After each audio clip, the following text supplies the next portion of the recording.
Welcome back, Frenemies. Podcast Season 4, Season 2, Episode 1. Sitting to my left is the commish Sean.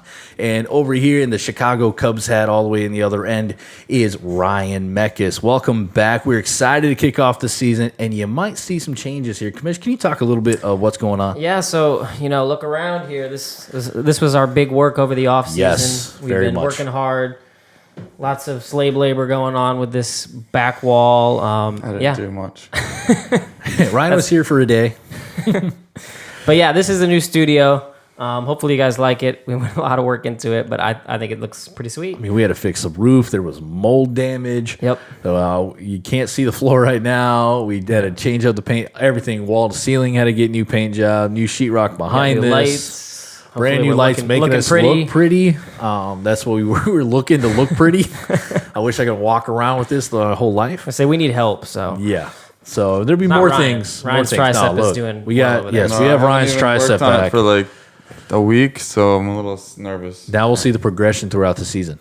But this project turned us into men. Yes. I would say we all agree that We sang before We Are Men. we were Bob mere and Mulan. boys. Yeah. And special shout out to Sean's dad, Yeah, my who did dad. a ton of work Yeah, helping us. he basically did all the sheetrock in here and repaired our roof, and he's not a roofer, and so. Saved us a ton of money. Yeah, for sure. From fixing that roof. It was So pretty we're bad. not men yet. Yep, Yeah. and then the other big news is we're going to be launching a website. Yes, sir. So that should be up this weekend. Ryan's been working hard on some articles. A little bit later, he'll maybe plug one for you to just go check out. And just let us know about all this stuff. We're learning right now. So if you guys have suggestions, you have constructive criticisms, we'd love to hear it. So. Don't make me cry.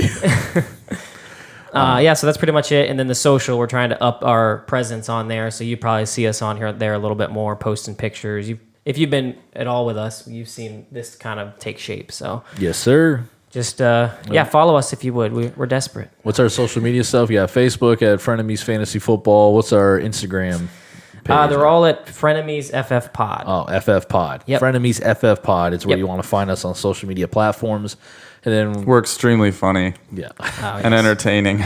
that's where we aim, right? That's where we aim. All right, so let's go from there. Let's talk about some NFL headline news, some reaction to a few things entering camp or finishing about week 1, week 2 of NFL camps. We had preseason this weekend, starting on Thursday night, but we got some player holdouts, Commish. What do you got with these big fantasy implications on these holdouts? Yeah, I was gonna say. I mean, if we're talking about the news, that this is the biggest thing. We're in draft season right now, and this is a pain. This sucks. Three. Yeah, all these guys saying they're not going to move and go. Let's talk about Ezekiel really, Elliott. running backs is what we need to talk about. Yeah. Because there's a good possibility that these guys are going to miss some time. The two big guys are Zeke and Melvin Gordon's holding out with almost said San Diego. He lost in LA there. Different Chargers. But I think if I was to pick the two scenarios and say what I think will play out, and now this is just complete speculation, I think the Cowboys are going to cave. Jerry Jones is going to remember what happened with Emmitt Smith and be like, I do need a running back to go to the Super Bowl, and they will cave. I don't know if my guess is it'll be right before the season starts. If not, they have an easy schedule which can either help or hurt Zeke there. If they lose one of those games to an easy team, I mean, somebody's got to come in there and say, let's get Zeke back because this is our time now. We got to win. Right. So I think that's more how that's going to play out in the first few weeks. So I'm tempering him a little bit, maybe towards the end of the first round is where I'm looking. Yeah. Maybe in the middle, not at the top. Gordon, I'm scared to death of. I think he's this year's Le'Veon. I think he's dug in, and the Chargers are very dug in. If you hear them talk, they're talking about like in the facilities and stuff. His stuff's been taken down. Like you don't even see pictures. It's like he never existed. Like they're like, you're done unless you come into this building. So yeah, I see a trade scenario there. Yeah, that to me is all you're hoping for. So if I was drafting for him, I mean he's way down, like 4th, 5th round, earliest I would even think about it. Like he's pretty much off my board. Yeah, like Ryan's even he's not keeping him this year just because of all that mess. So he's up there and he's top. I had Le'Veon last year, Yeah. I'm not messing with it. These sassy guys. I wonder do where have they get the that sassy, from. yeah. Just like their perfect owner. for my team. Yeah. Then Julio, it's kind of weird what's going on He there. wants a new contract. He's not quite holding out in the sense that these two guys are. but he's there. I think they're going to get something done. He's Yeah. also dealing with a foot injury, which is typical for Julio Jones. But he is so good. Yeah, I think you don't have to worry too much about him. He's one of my keepers, and I'm probably going to keep him in the first round. I think he'll be a top 5 wide receiver this year, locked and loaded. I mean, he's always got the shot at that. Yeah. One, if he can get the touchdowns. I know Ryan feels a little different, that he might be old busted, but I think he's going to get paid. I side with you. Yeah. Yeah. He's just a generational talent. Yeah. And then we'll let Chris go into here. The big news over the past few days. Antonio Brown, what are you thinking? He's Antonio Obviously Brown. not with your head, because you're not protecting it because of the helmet issue. So we got first that frostbite thing, which will take time. But I guess I hear it happens. Don't go into a cryotherapy session with sweaty socks. Keep that in mind next time. All right, so on the makes bottom of sense. his Wow. feet, he got some frostbite. But from a doctor that saw the picture on Instagram, Dr. Cho, or someone that is used in the NFL, said it'll just take a few weeks, he'll be fine. He just can't do too much on the feet until all that comes back. But the helmet thing. So the thing is, he's got one of those old helmets that like Tom Brady loved. But I side with the NFL, being a football coach, and I had to spend tons of money on brand new helmets. But it's a safety first thing, right? You're battling CTE, concussion things. Right now, I mean, really, when it comes to concussions, football is about third when it comes to that. Cheerleading, soccer have bigger cases, and then football. But football gets some more news because it is more violent, right? So when they can do things a little bit better, the other one's just a little whiplash. But if you got an old helmet, which Antonio Brown wants to keep, a helmet that you hardly ever see around the league. Apparently he can see better out of it. Yeah, so he likes his little vision part, but they've sent him plenty of helmets with adjustments on it. But now he's whining and wants to say, I'm not going to play football until they give me new helmets. Like, you know what? Suck it up, man. Yeah. Everyone else is doing it, and the NFL should not give anything away, because the bigger picture, they don't want to have any. They want to say we're here about safety. Yeah. And there's tons of different companies that make helmets. He'll be fine. To distill it down to like a fantasy thing, I think this is just all show. He's going to play. I mean, I think he's going to come in and play. I mean, I don't think he's that dug in. Pittsburgh Steelers fans are just like eating popcorn, laughing like, "Ha, your problem now."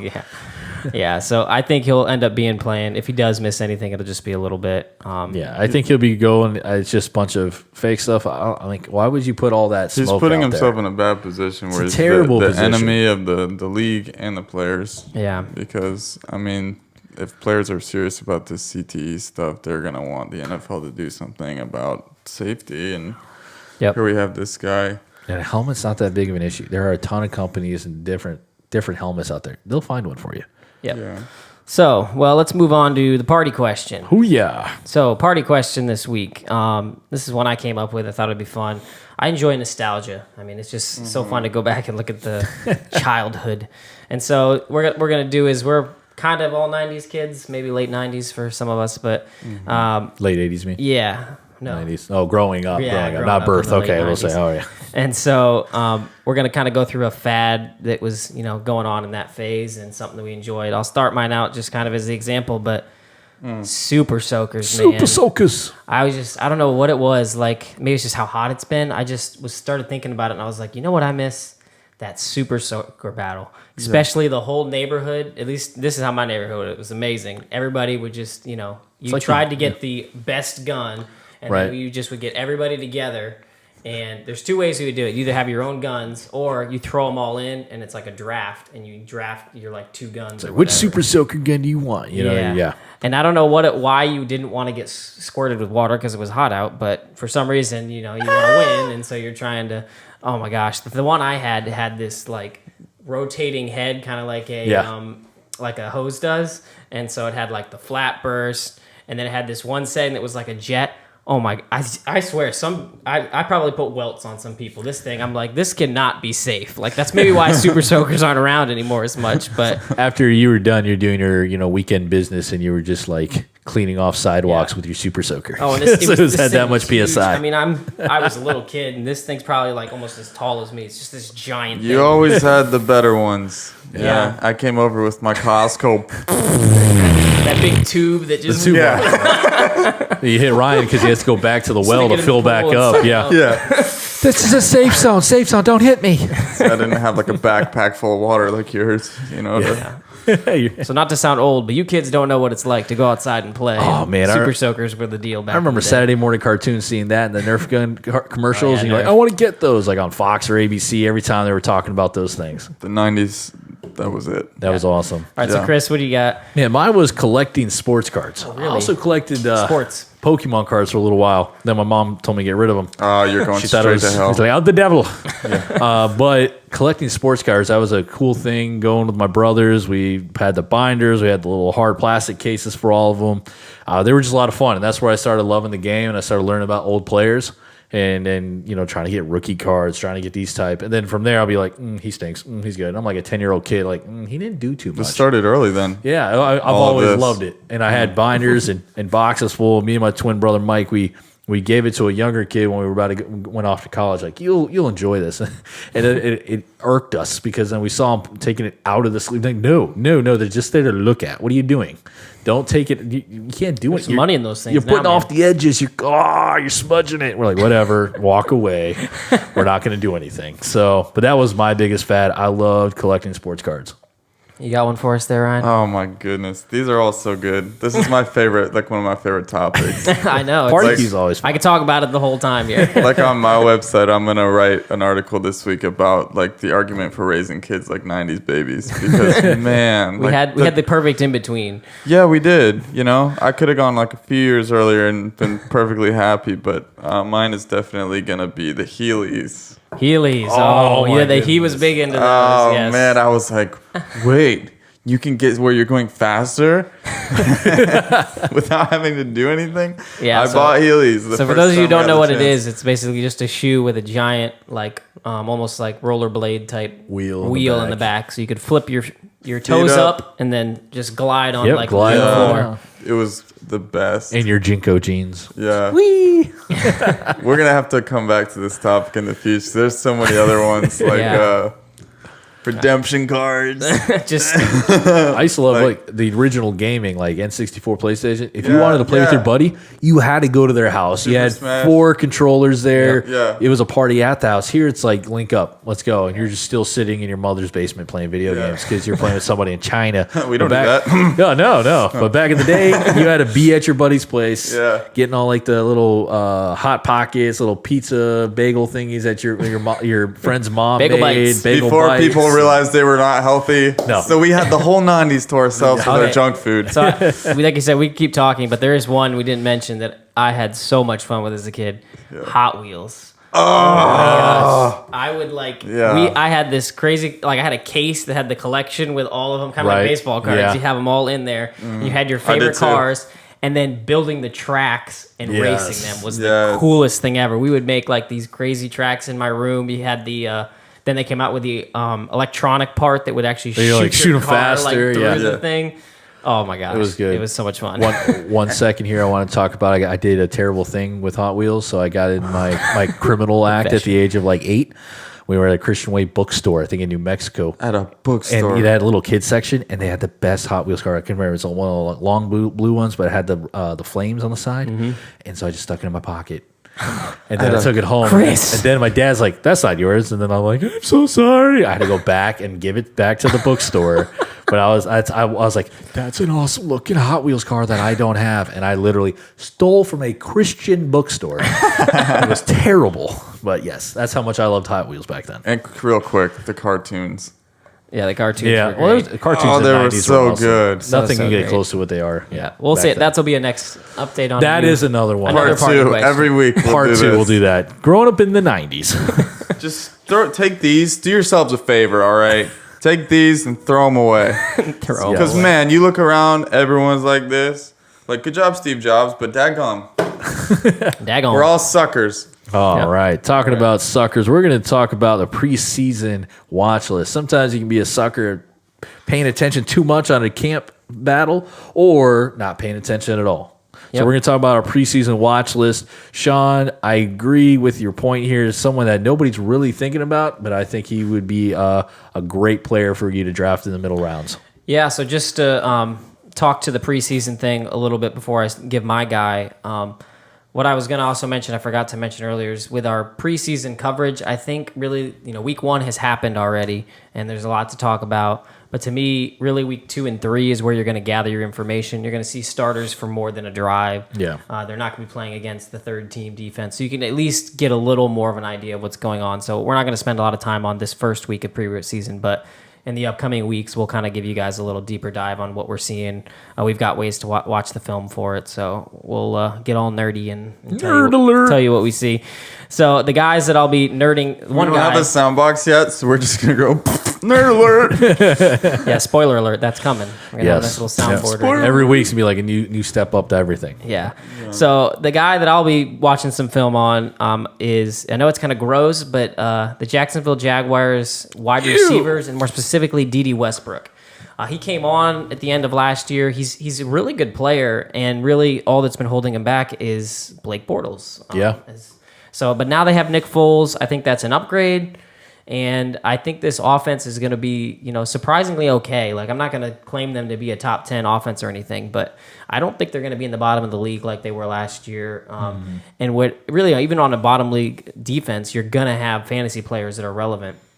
And so someone like D.D. Westbrook, if he establishes himself as that guy that Nick Foles is targeting, and that's kind of the dude he's going after, then he's somebody I think you should look at in the 7 or 8 round. You can get him as like a wide receiver 4 or 5 even. And I mean, to me, he's just going to be a great value, have a great chance of be the possession guy and the number 1 receiver in his offense. So that's really where I'm looking. I'm hoping, I think he's that guy you could take that easily could be your wide receiver too if upside plays right. If not, he's a volume play. If you have PPR, he'll get you by on a couple weeks when you need that, fill-in spot. So who are you looking at, Chris? Man, I'm looking at the whole Buffalo Bills backfield. It's a confusing one. It is so confusing. We'll talk about another segment here why this was jumping out to me, but you look at LaShawn McCoy, Frank Gore, Devin Singletary, and then there's still like 2 other backs to throw in there. So you have almost 5 backs. You have TJ Yeldon, which I still think will make the roster or be a late little trade if somebody's looking for depth in the backfield. And then even like Christian Wade, a guy that was, had a great 65-yard run in week 1, the guy from rugby in Europe. So it's really difficult to know who to trust back there. And Devin Singletary is running up draft boards right now. He's a new young buck coming in. Can he take over 2 proven guys? And you got a good old Frank Gore is the one that messes me up. Like, you can see maybe LaShawn McCoy is going down, but then you had a Frank Gore that's like, the fountain of youth guy. You don't know. So you have 2 old guys in front of somebody that could be RB1. But how will they mesh that backfield is what I'm watching in the preseason. Yeah, there's definitely a lot to watch there. All right, so Ryan, who are you looking at preseason? So for me, I'm looking at specifically the quarterbacks because I want to know if I can draft, if anybody on their teams are draftable. Can I draft Cardinals? Is Kyler Murray what he's, what people are saying he is so far? I mean, after that one drive, he looked good. There's nothing we can take away from that yet, but you just want to see competent play from these guys. Yeah, I want to make sure they're throwing balls and people are catching those balls that they're throwing. Yeah. Daniel Jones, that was fun to watch, wasn't it? I guess second team Jets defense, but still, it's fun to see because it's stoking the fire in the biggest media outlet in New York. So just as a non-Giants but a football fan, it'll be a lot of fun to see that turmoil. Yeah, Gettleman's over there like, I told you. But I mean, you can do no greater favor for a player than to count him out and to give him a reason to hate the whole world. I mean, every one of his throws to me was like, whoa. It's like one of those throws you look at and you're like, whoa, how did a human do that? Yeah. He looked good.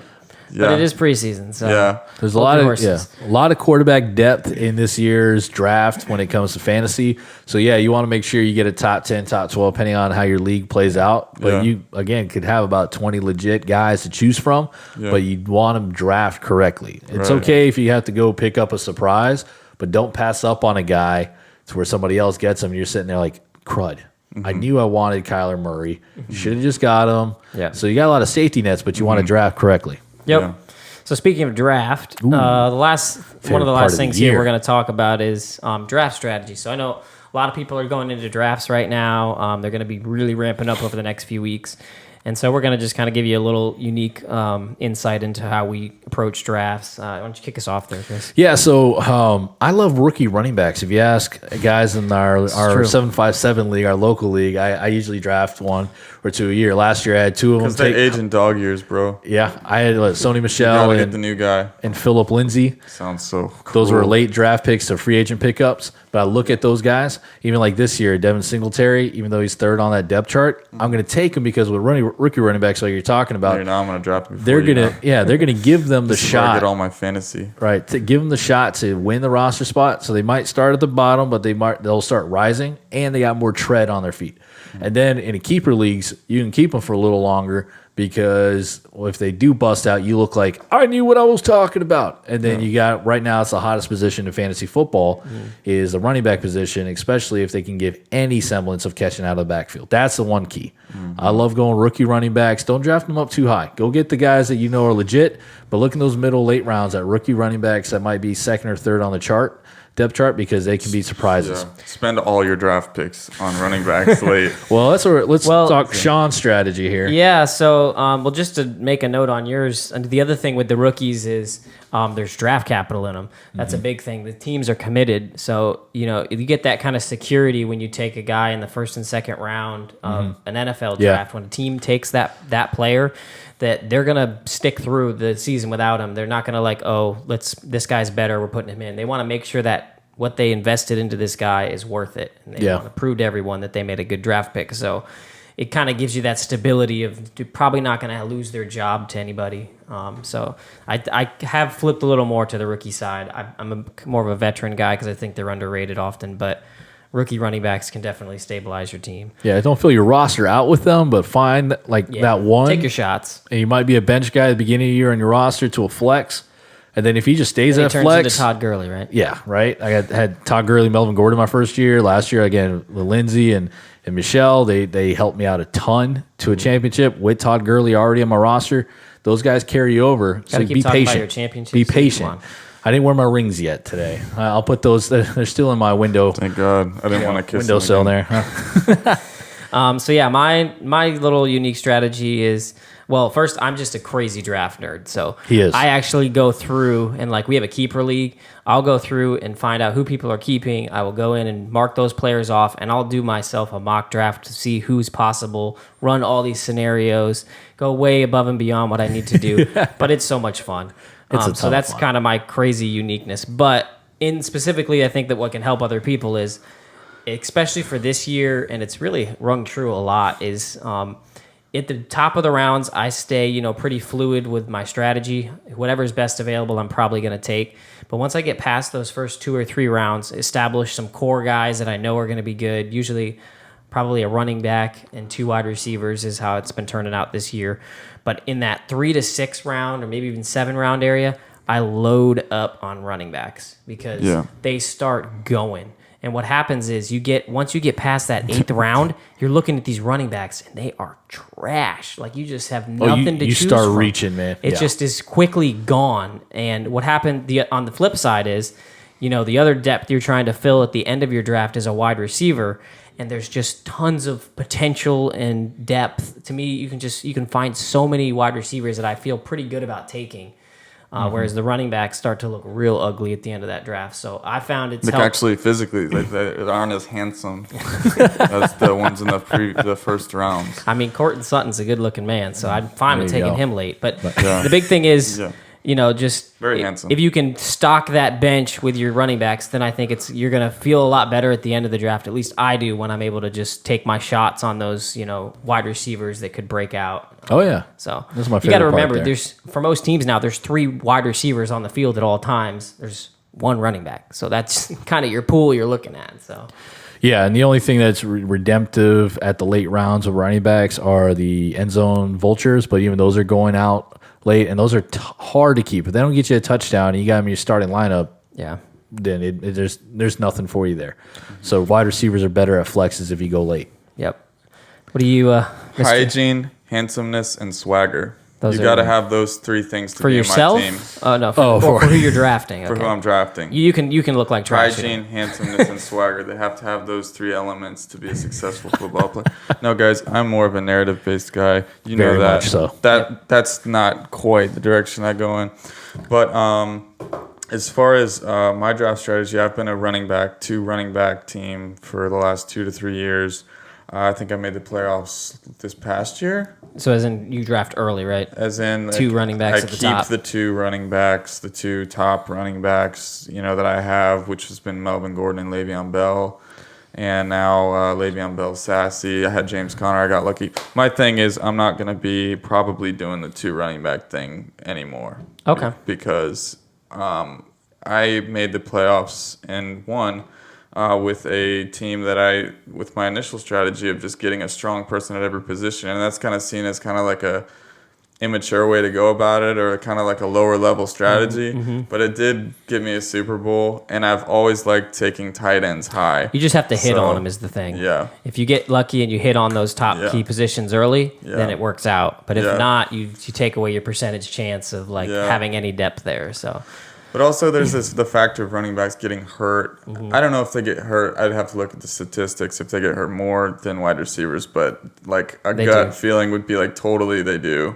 Yeah. So I'd like to get rid of. Well, they lose their jobs quicker too. Yeah. So there is some stability. So you're saying you might shift a little more towards that top. I'm trying to trade away one of my draft picks top being 2 running backs for a top wide receiver and even it out across the board more. Yeah, that's what I'm doing. And these strategies, we're in a keeper league. I play in 5 leagues a year, so I play in a lot of redraft things. So this is still, I know, right? Humble brag. No, it just means I can't get enough. Dude, there's fantasy nothing football. bragging about any of this. But the thing is that this same strategy can apply to redraft leagues. I think, and we're not creating a new wheel. Everyone's big on running backs this year because there's a lot of good depth, but those are also, you want those tier 1, tier 2 guys early. Yeah. Yep. And really just the final note to give you guys, mock draft. I know it's nerdy, but get in there, mock draft. This is, they don't sponsor us or nothing, but free plug for Fantasy Pros. They have a draft wizard that's amazing. You don't even have to wait for people to get in. You can choose the experts that you want to see their list. You can choose the ADPs that you're drafting against. There's just all sorts of cool stuff in there to if you run through it, it's just like anything. If you're taking the SATs, you got to take the PSATs a few times to get ready for the SATs. So it's the same thing. You need to if you mock draft a bunch, it's going to prepare you that when you get to that 9-10 round and you're like, I don't know who any of these players are and I'm scared to death, then you've already seen this scenario in a mock draft 3 times. Yeah. So. Don't be studying in between rounds on draft night. Yeah. That's not. You want to see highlight news breaking. Don't draft your homework. Alshon Jeffrey injured like I did. Or Marquise Lee on the IL 2 years ago. Shout out to Morgan. Happy birthday, Morgan. Happy belated birthday there, bud. Happy birthay from all of us to you. I wish it was your my birthday. My birthday. We could party. Transitioning All right. to Mr. Article Man over here. So Man who's really going to be running our website. A lot of the content things plug in there. Yo, I'm writing articles, yo. All right. So we want people to be able to enjoy Frenemies, whether you're listening to it, you're watching it, or you're reading it. So in the future, I'm going to be writing more articles, kind of recapping this episode, for instance. And just kind of giving you guys something to chew on throughout the week and trying to keep updated on some fantasy news as well. So if you guys are readers, which I am a reader, check it out. I think you're going to enjoy what I have to say.